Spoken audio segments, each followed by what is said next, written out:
Hello guys, meron tayo ditong isang bisita. Dumating to. CO2.22 pistol. Pinapa-repair sa atin kasi ayaw siyang mag-stack ng hangin. Sumisingaw. Ano to? Ayan, gawa siya ng iskopeta. Ayan, medyo luma na siya, nababakbak na yung pintura. Ayan, maangat. Tapos yung isang grip niya, handle grip, ayan, nawawala. Bubuksan muna natin to, then update ko kayo. Ayan na guys, binaklas ko na. Ito yung mga laman niya sa loob. Ito yung pinakang valve niya para sa yung iba tinatawag tong firing pin. Tapos ito yung inlet nya, inlet valve. Yan. Binaligtad ko na tong goma kasi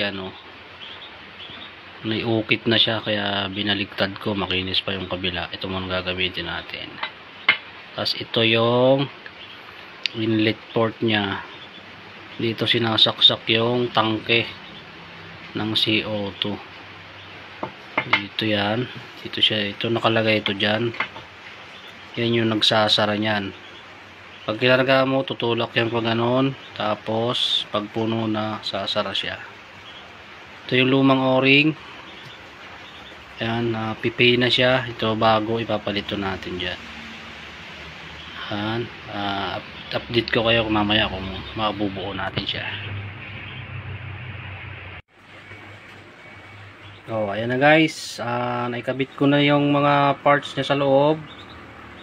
Natest ko na rin siya ang kargahan ng CO2. Ayan, dito yung nakargahan. Tapos ayan, test na lang natin.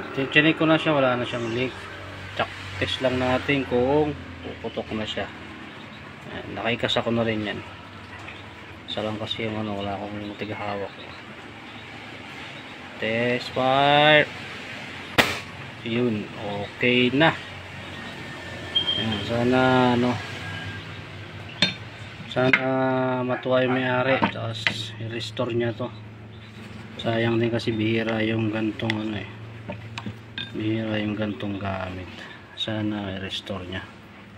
Maganda pa to pag talagang inayos ulit ng may-ari. Okay guys, thank you. Sana may matutunan kayo.